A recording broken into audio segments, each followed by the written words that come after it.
Oke, selamat sore adik-adik semua. Sebelum belajar dimulai, karena sebentar ya. Presensi Abdurrahman Zaki hadir. Ada sama Zaki ya? Belum masuk Zaki? Enggak. Udah berapa kali? Oh kemarin nggak masuk ya? Lupa mungkin ya? Oke, Afika Putri. Oke, hadir. Alif Pramila. Oke, Alif Andre Judika. Belum hadir? Anugerah Ferdiansyah.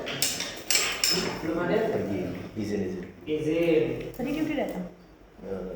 Sekali pergi. Pergi. Jangan. Muhammad Bagas. Siapa lagi bukan? Alista Amila.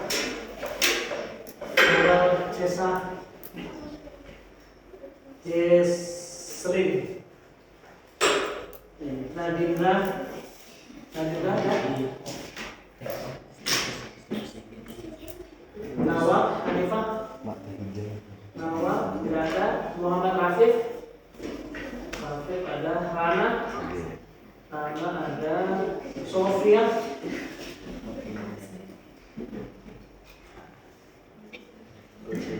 Ziva Ya. Queen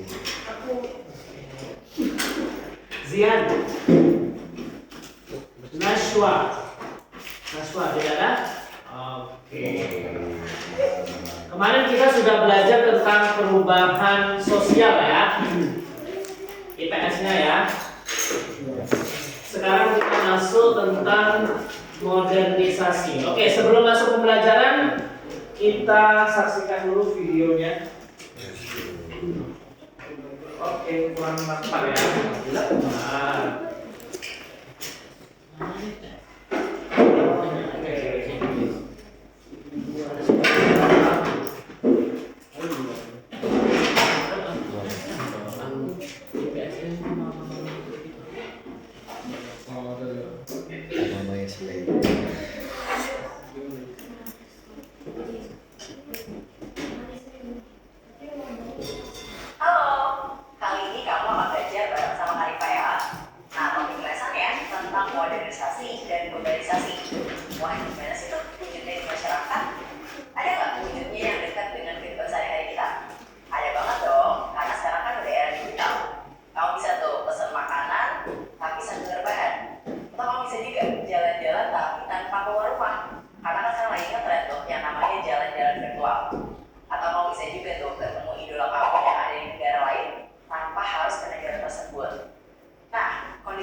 Oke, nanti bisa dicatat ya rangkuman dari videonya.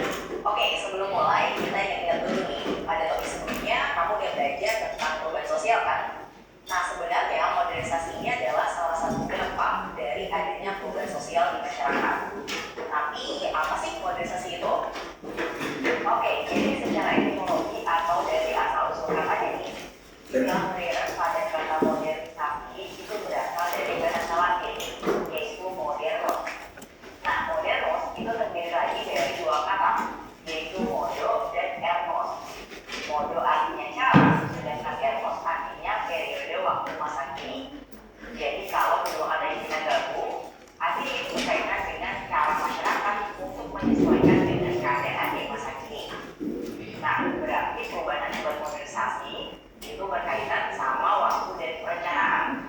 Makanya dari sini kita bisa mengartikan bahwa modernisasi adalah perubahan yang terarah dan didasarkan pada suatu perencanaan. Oke? Untuk contohnya, kamu bisa lihat nih dari perkembangan teknologi transportasi yang tadinya menggunakan tenaga hewan, kemudian ini berkembang menjadi tenaga mesin. Nah, tentunya perkembangan ini nggak datang tiba-tiba dong. Ada perencanaan pastinya di situ. Nah, perencanaan ini itu mengacu pada keadaan masyarakat terkini. Misalkan nih, karena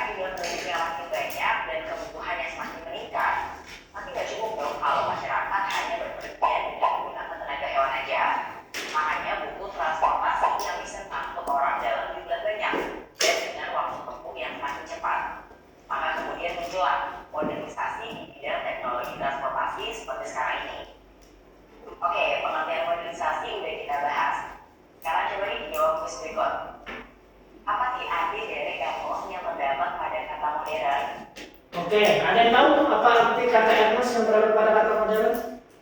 Ada yang bisa jawab? Dari penjelasan tadi? Ya, arti Ernest apa tadi? Periode pada masa kini. Ada yang lain?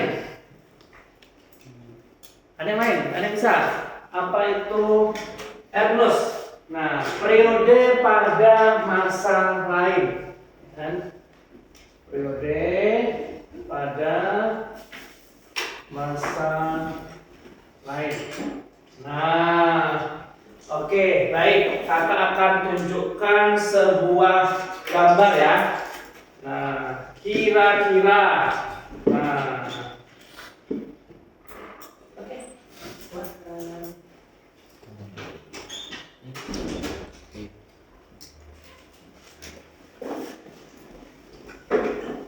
Oke, ada yang tahu gambar ini?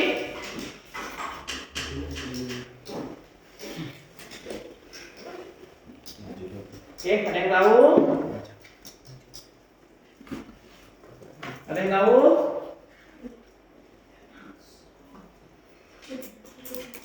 Oke, ada yang tahu gambar ini?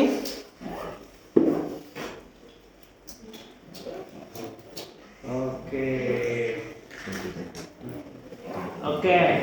Kira-kira di rumahnya masih ada apa tidak? Hah? Tidak ada ya? Sudah beralih ke kompor apa sekarang? Kompor gas atau udah kompor listrik? Kompor? Kompor apa? Kompor listrik kan? Nah, kalau dulu sebelum ada kompor listrik pakai kompor apa? Kompor gas. Sebelum kompor gas? Minyak tanah. Sebelumnya? Ya kakak tunjukkan tadi. Nah, artinya ada periode atau perkembangan yang lebih modern lagi. Nah, ini pergerakan ini nanti sebenarnya makin lama mungkin makin canggih, nanti bukan pakai listrik lagi, jadi pakai apa begitu.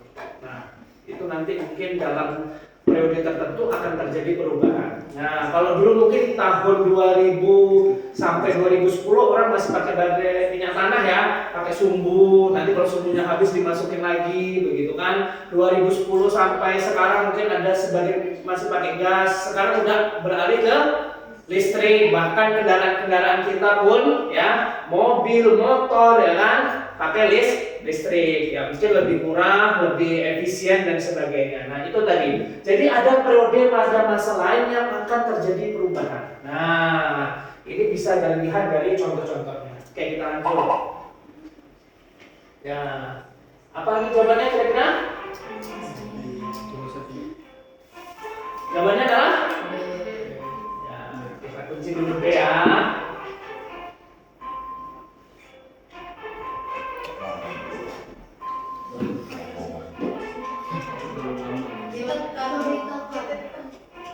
Tekan ya. Sip. Oke, sorry guys. Jawabannya? Oke, jawabannya yang B ya. Oke, sip ya. Mulai dari asal usul katanya, istilah modern pada kata modernisasi itu berasal dari bahasa Latin, yaitu modernus. Nah, ethnos pada kata ini itu artinya adalah periode waktu masa kini, sedangkan modo itu artinya adalah cara. Aneh lagi, modernisasi itu sendiri berkaitan dengan perubahan yang mengacu pada waktu di masa kini, bukan masa lalu. Nah, sekarang mana nih yang termasuk contoh dari modernisasi? Oke, ada yang bisa jawab? Ada yang bisa jawab? Ah? Ya. Dapat starchen semua nanti ya. Starchen berapa? 5 ya. Setiap soal ya. Kali ini yang A dong ya. Oke, penggunaan mesin traktor untuk membaca sawah. Yaitu perubahan yang terarah dan didasarkan pada suatu perencanaan. Nah, itu tadi kata kuncinya. Perubahan yang terarah dan didasarkan pada suatu perencanaan. Sama dengan penggunaan gas atau listrik pada alat memasak. Itu kan sudah direncanakan ya. Misal penggunaan minyak tanah ada periodenya. Oh, rupanya perencanaan dalam penggunaan minyak tanah ini terjadi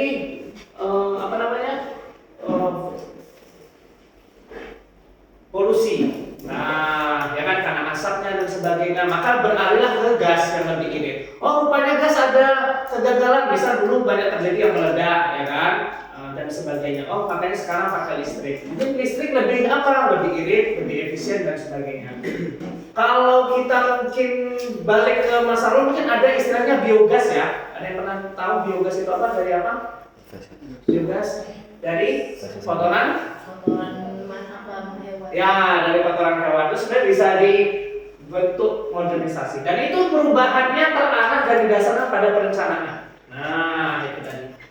Nah, dengan semakin meningkatnya jumlah kebutuhan beras, maka kemudian muncullah teknologi pertanian. Semakin banyak orang menggunakan sesuatu, apalagi kalau Indonesia ini semakin cepat berkembang ya. Nah, kalau sekarang penduduk terbesar apa? Negara mana? India, ya kan? Cina sudah kalah. Maka sekarang Cina pun sekarang tidak ada aturan ketat satu keluarga satu anak, tidak. Mereka berusaha juga biar SDM-nya meningkat lagi. Artinya ketika ada kebutuhan sesuatu maka terjadi perubahan-perubahan yang semakin cepat. Contoh kayak mobil, penggunaan bensin kita berapa, ya kan? Pemerintah kita tuh mensubsidi pertalite, ya kan? Sekarang lihat antrian solar ya, antrian solar apalagi produksi antrian solarnya panjang-panjang kan? Panjang sekali. Kebutuhan kita terhadap solar dan bensin itu cukup tinggi. Makanya pemerintah mencanangkan untuk adanya mobil listrik. Nah, listriknya belum naik ya. Karena mungkin listriknya nanti bisa dialihkan menggunakan apa? Dari apa? PLTA, apalagi? PLTG, ya, atau yang dari angin dan sebagainya. Kalau di Riau potensinya adalah PLTA. Kita punya PLTA Kota Kampar, ya kan? Atau nanti kita punya dari gas dan sebagainya, dari panas bumi. Apalagi Provinsi Riau ini hotspotnya banyak ya, sudah mulai diserbu ya sekarang ya. Artinya kita bisa manfaatkan ini sebagai sumber daya. Nah, untuk apa? Untuk terjadi modernisasi tadi. Ingat, penduduk kita makin lama makin tinggi, ya kan? Maka kalau dalam strata sosial itu, maka penduduk kita ini sekarang sudah sampai posisi-posisi keemasan, ya kan? Nah, Gen Z-nya lebih banyak ya. Kalau kakak ini termasuk Gen Z ya.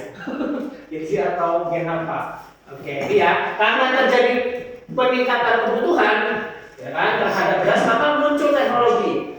Misal di Thailand itu, kalau kalian pernah nengok di Instagram itu buah-buah yang ada di Thailand besar-besar ya, itu karena terjadi apa? Kemunculan teknologi tadi. Nah, berasnya berkali-kali lipat menghasilkan. Jadi dalam satu tangkai bisa jadi ada 5 ruas yang bisa dihasilkan. Itu hal-hal yang harus muncul dalam modernisasi. Oke, kita lanjutkan. yang bisa mempercepat proses pembelajaran sawah. Nah, kalau masih ada yang menggunakan tenaga kerbau, berarti sektor pertaniannya masih tergolong tradisional ya, belum mengarah pada modernisasi. Oke, sebelumnya Kak Rifa tadi sempat menyebutkan ya, bahwa modernisasi adalah salah satu dampak dari terjadinya perubahan di masyarakat. Nah, tapi ini ada tapinya lagi. Tapi nggak semua masyarakat yang berubah itu bisa disebut modern. Makanya ada syarat-syarat terjadinya modernisasi yang perlu kamu ketahui. Pertama, masyarakat yang modern itu perlu membangun cara berpikir yang ilmiah. Nah, bagaimana cara membangun berpikir ilmiah itu? Gimana? Dengan apa?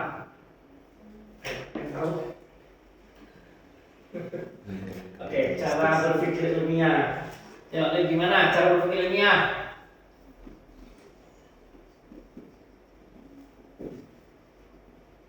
Ada yang tahu cara berpikir ilmiah dengan apa? Pertama, ada yang bisa jawab ini? Ayo. Berdasarkan kenyataan bukan Berdasarkan kenyataan boleh, ya kan? Nah,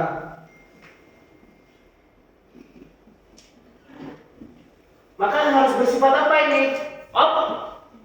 Objektif, ya kan? Nah, mantap. Alif ini bisa melihat peluang ini nampaknya. Kira-kira kebutuhan masyarakat Indonesia 2045 apa, begitu kan? Apakah nanti masih menggunakan listrik, ya kan, mobilnya, atau nanti sudah tidak bisa dikendali orang, ya kan, seperti di Cina, ya kan, sudah ada mobil Tesla ya, yang sudah tanpa awak, jadi dia bisa mengantarkan kita kemanapun tujuannya, ya kan. Saya mau ke SKA, ya udah kita tinggal masuk dulu, nanti diantarkan oleh mobilnya. Nah, ini penting sekali. Jadi cara-cara berpikir ilmiah ini penting, apalagi untuk negara-negara yang ingin maju ya, harus berpikir secara ilmiah.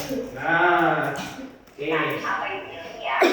Ilmiah artinya adalah Nah. mendasarkan segala sesuatu berdasarkan ilmu pengetahuan. Ilmu pengetahuan didapatkan dari sifat kita yang melihat sesuatu itu objektif, bukan subjektif terhadap kita. Nah, ya kan? Lihatnya objektif. Makanya waktu kalian kelas 7 belajar tentang apa bahasa Indonesianya?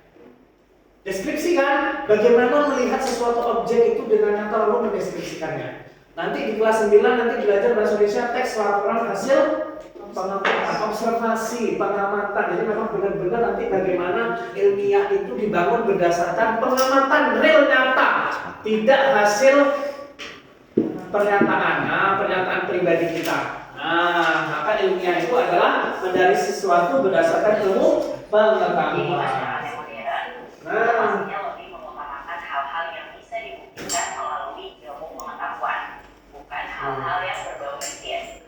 Jadi misalkan gini, ada bencana alam yang terjadi. Kalau masyarakat tersebut modern, maka mereka akan cenderung mengedepankan ilmu pengetahuan untuk mengkajinya.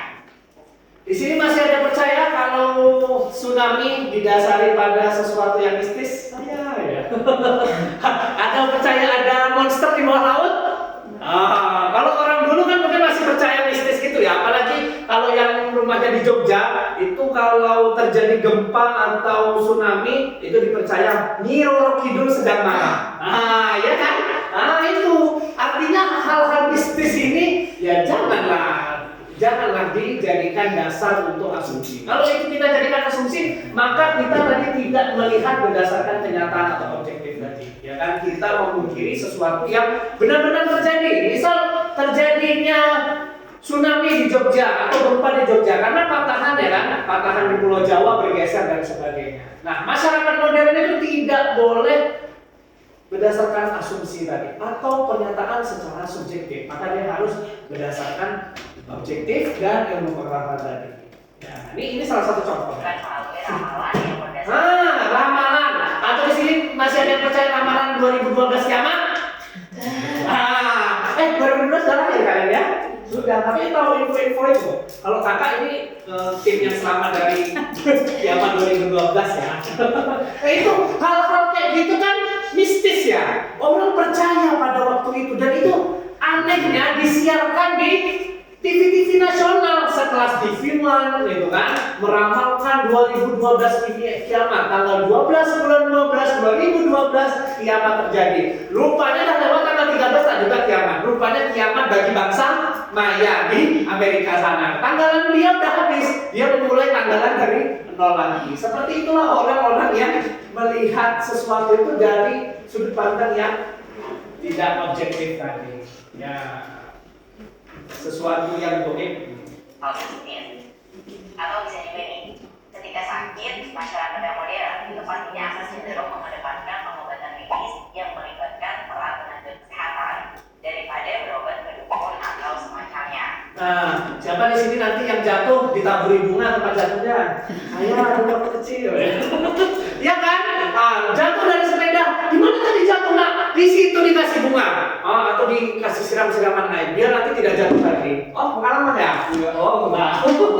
Ya, karena hal-hal yang kayak gitu kan mistis ya. Tapi sebenarnya kan itu mungkin kalau jatuh ya sudah karena Tuhan begitu. Tapi bukan dasar yang mesti diganggu setan lah begitu. Atau yang pernah tubuhnya tiba-tiba biru, pernah ada tidak dicubit. Kan ada pernyataan ilmiah ada ya, bukan karena dicubit setan kan, atau Mbak Kunti kan. Nah, tapi itu ada dasar-dasar ilmiah. Kalau kita mengedepankan sesuatu itu, ya kita sudah dianggap modern. Tapi kalau kita balik ke sini, ya pemikiran kita kolot ya, kolot itu ya balik tradisional lagi. Nah, Ibaratnya nih, mending disuntik aja deh sama dokter daripada harus disembur sama dukun. nah. Oke, kita lanjut ke syarat yang berikutnya. Oke, syarat Jadi berikutnya. selain kebudayaan ilmiah, masyarakat yang modern itu perlu memiliki kemajuan dalam hal administrasi atau pelayanan pemerintah. Contohnya apa kira-kira sekarang? Anda tahu? Sekarang, kira-kira apa? Salah satunya adalah majunya sistem administrasi pemerintah. Sekarang kalian kalau mau mengajukan pendaftaran sekolah pakai apa? SPPN pakai HP sekarang kan? Nah, kalau dulu orang datangnya kemana? ke sekolah, berebut dari jam berapa dia ngantri di depan gerbang itu? Subuh, ya kan? Subuh-subuh udah ngantri di gerbang mau daftarkan anaknya, apalagi sekolahnya favorit, ya kan? SMP 1, MTS andalan, ya kan? Itu orang berebut mau masuk. Kalau sekarang semua tersistem. Nah, artinya Indonesia sudah masuk ke ranah modernisasi ini. Bagaimana tata kelola pemerintahannya itu dibuat dalam satu sistem. Nah, mungkin kurangnya dalam satu sistem itu semuanya harusnya ada ya, jadi tinggal klik item mana gitu. Kalau sekarang sudah ada namanya MPP, Mall Pelayanan Publik. Gimana catatnya Pemerintahan Baru? Nah, ada yang tahu MPP? MPP tahu di mana? Hah? Sering lewat katanya. Dari mana kalau sering lewat? Kan ada bacanya Mall Pelayanan Publik, bukan Mall SKA atau Mall Living ya, tapi Mall Pelayanan Publik. Ada di mana kira-kira? Ayo, ada tahu letaknya MPP ya? Iya, di Sudirman. Samping perpustakaan Sumatera S. Ada di situ bacaannya Mall Pelayanan Publik. Nah, jadi kalau ngurus apa-apa sekarang mulai dari KTP, KK, kartu pengajuan ada keluarga yang meninggal, melaporkan segala halnya, bayar pajak kendaraan, semua terpusat di MPP. Bahkan sekarang ada aplikasinya. Jadi kita kalau ke MPP itu tinggal ngambil berkasnya aja. Nah, kita masukkan datanya by phone, nanti sudah di MPP tinggal ambil saja. Nah, artinya kita tidak sampai lagi. Bahkan sekarang di MPP itu sudah ada mesinnya, tinggal kita masukkan nanti keluar sendiri kertasnya. Nah, saking canggihnya zaman sekarang. Kalau dulu kan kakak aja ya, jujur ya, mau buat KTP aja nunggu 1 bulan.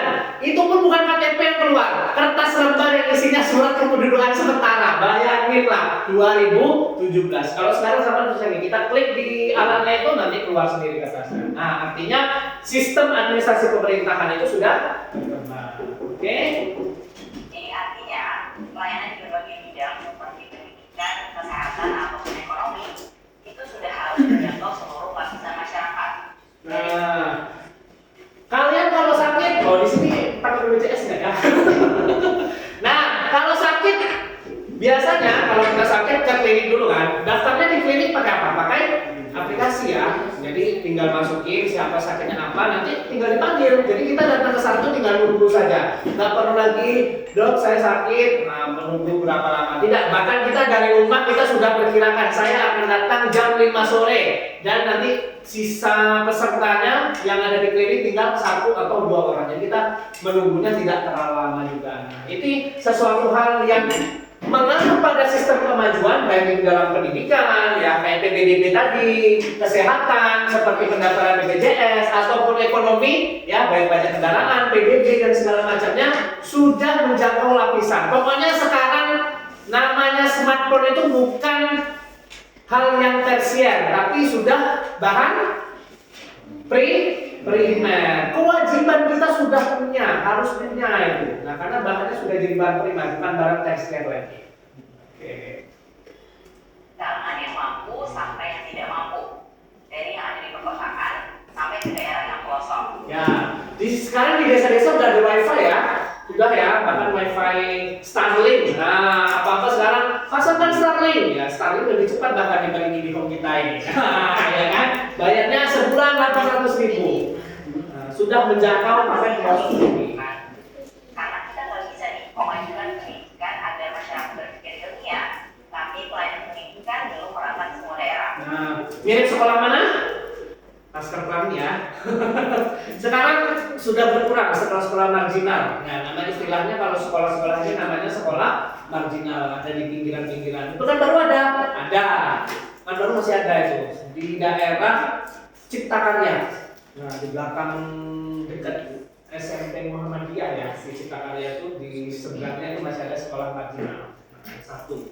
Atau contoh lainnya, misalnya di suatu masyarakat, pelayanan pemerintahnya erat banget sama tindakan suap dan korupsi. Ini karena ada sistem yang online tadi mengurangi apa? Sistem suap. Ya kan bisa kalau memasukkan anaknya, ya kan cek SMP yang favorit dulu. Kalau bapak saya kan selipkan amplop dulu. Berapa selipannya? Amplopnya agak tebal, nggak bisa nih kayaknya. Nah, mengurangi hal itu, maka dibangunlah sistem yang otomatis dan modern. Akhirnya apa? Akhirnya hanya orang-orang itu aja nih yang bisa mendapatkan pelayanan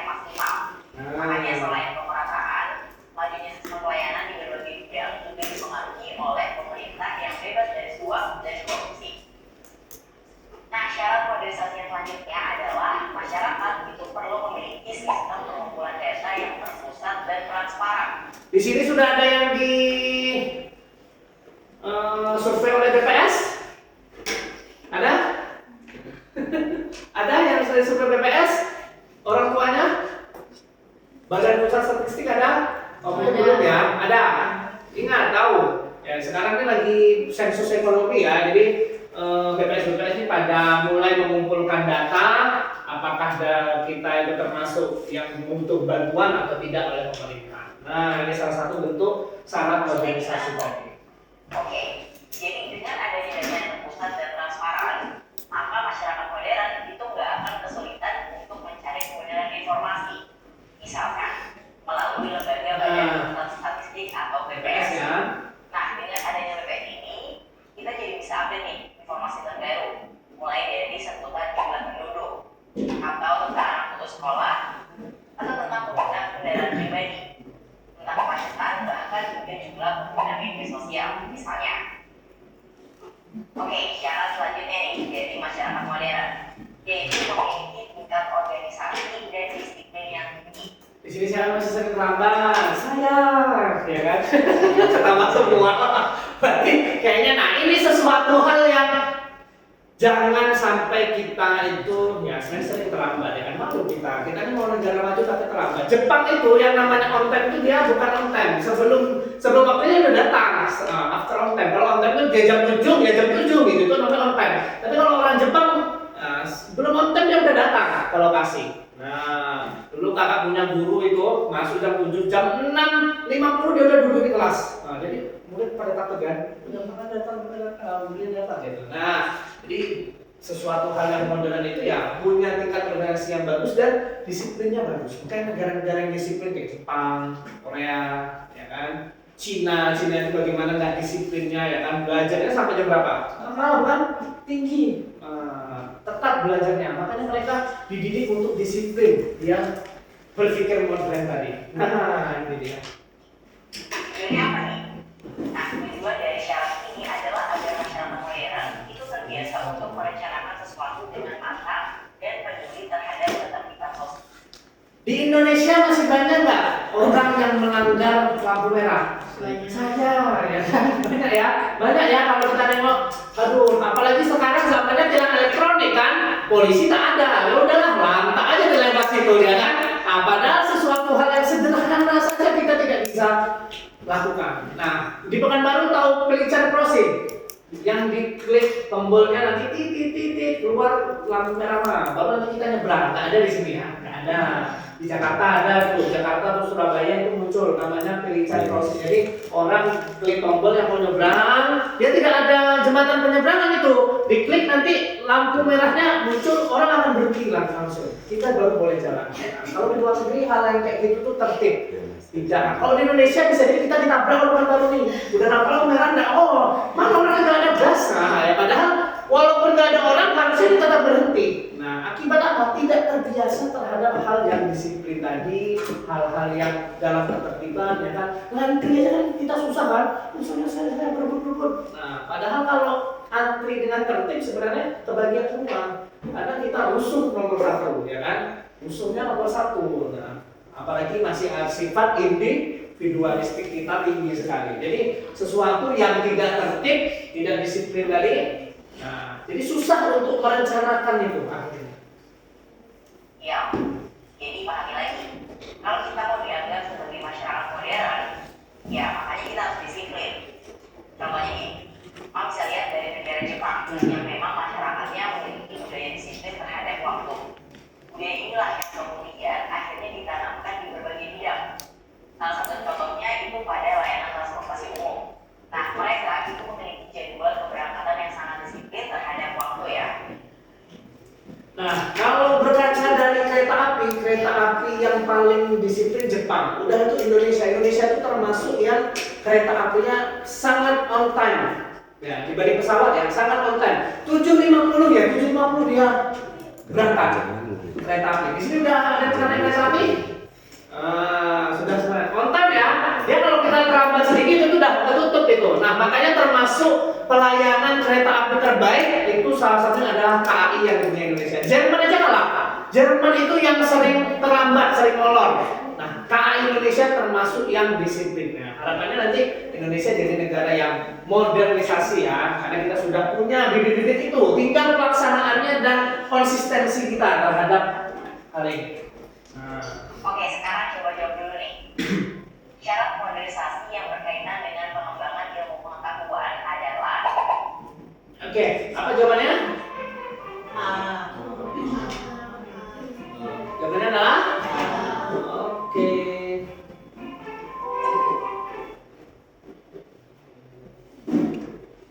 Oke, jawabannya yang A ya. Oke. Ini lagi nih bahwa cara berpikir ilmiah itu artinya berdasar pada kemajuan ilmu pengetahuan sehingga setiap kebenaran bisa dipertanggungjawabkan. Oke, jadi bukan yang B ya. Karena sistem administrasi itu fungsinya adalah pelayanan pemerintah di berbagai bidang seperti kesehatan, pendidikan ataupun ekonomi. Untuk yang C itu juga bukan ya. Karena sistem pengumpulan data itu berkaitan dengan kebutuhan masyarakat dalam mendapatkan informasi yang akurat. Nah, sekarang gimana dengan kasus seperti ini? Adanya perbedaan data antara pemerintah pusat dengan pemerintah daerah tentang jumlah kematian pasien COVID-19 itu menggambarkan bahwa adanya syarat modernisasi yang belum berjalan optimal, yaitu. Oke, apa jawabannya kira-kira? C. Jawabannya adalah? Oke. Yang C ya. Pahami lagi nih bahwa sistem pengumpulan data yang terpusat dan transparan itu berkaitan dengan kebutuhan masyarakat dalam mendapatkan informasi yang akurat. Nah, kalau kamu jawab yang B, mungkin kamu terkecoh nih sama kata pemerintah di sini. Padahal kata kuncinya adalah perbedaan data ya, bukan pemerintah. Dan dengan adanya perbedaan data inilah akan tergambar bahwa masih ada persoalan yang berkaitan dengan sistem pengumpulan data yang terpusat dan transparan. Oke, masih ada soal terakhir nih, coba kamu jawab ya. Singapura adalah negara yang memiliki aturan ketat berkaitan dengan kebersihan. Akhirnya negara ini menjadi salah satu negara terbersih di dunia. Wujud modernisasi yang dimiliki oleh Singapura ini mencerminkan syarat modernisasi apa nih? Apa jawabannya? B. Oke.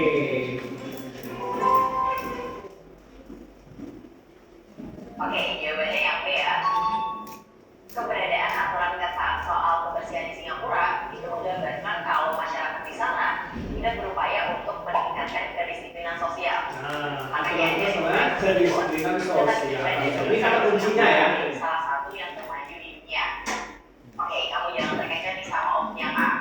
Karena ingat lagi, sistem administrasi pemerintah itu lebih mengarah pada upaya pemerintah dalam memeratakan pelayanan kepada masyarakat dari mulai kesehatan, pendidikan ataupun ekonomi.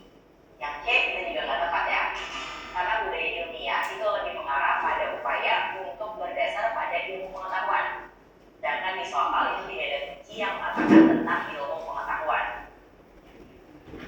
Oke, jadi inilah kesimpulan materi kita pada video kali ini. Tadi kita ada. Oke, kesimpulannya apa? Dari pengertian. Ada pertama tentang modernisasi, ya kan? Jadi kita pertama tahu apa itu makna modernisasi. Yang kedua ada apa tadi? Kesimpulannya? Syarat-syarat dari? Ya, syarat-syarat modernisasi. Nah, apa aja syaratnya yang pertama?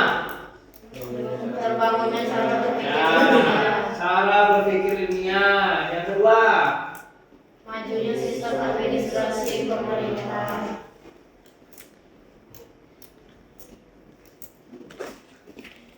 majunya Sistem administrasi pemerintah. sistem administrasi. Nah, administrasi. Yang ketiga, sistem pengumpulan data yang pengumpulan data terpusat dan transparan. Nah, oke. Sampai sini ada pertanyaan? Untuk berkaitan modernisasi, ada pertanyaan? Tidak. Oke, kalau tidak ada silakan buka bang aktivitasnya. Nah, silakan dibantu mengerjakan sampai pukul 18.30. Nanti kita akan bahas bersama-sama. Boleh di buku, boleh dari aplikasi, dilihat bang aktivitasnya juga boleh. Apa? Dan transparan. Kalau di buku halaman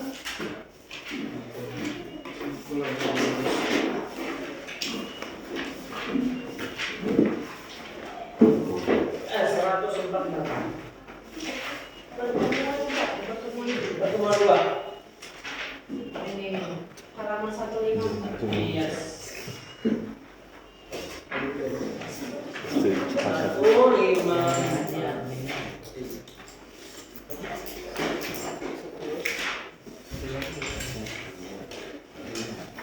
Soalnya sedikit ya, cuman ada 10.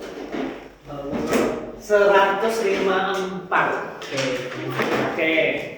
Atau bisa juga dari aplikasi. Bangun dikit kan. Ya.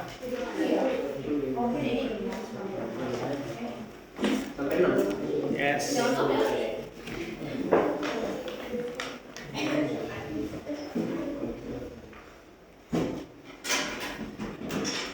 Udah pada nyatat tadi? Mana catatannya? Kamu terap?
Bang aktivitas.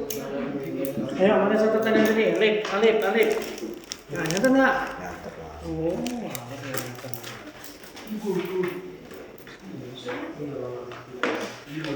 Oh, iya, semuanya yang di buku ya.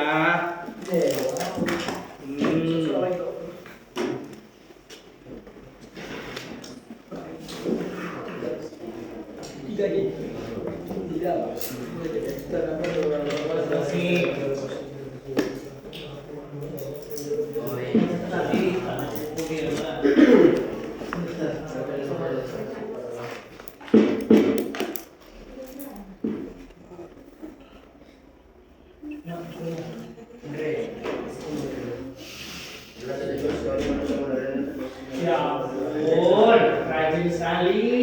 Adik kakak Sony. Sang juara. Juara ya. Mana Nugi Farah? Nugi. Ke Johor. Hah? Ke Johor. Oh iya. Iya. Beneran ya bilang? Iya. Semuanya nggak diisi. Pergi deh. Ke luar negeri. Kamu dari mana tahu? Story ya.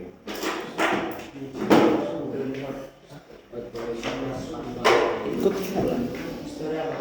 IG. Nah, ayo sambil kerjain.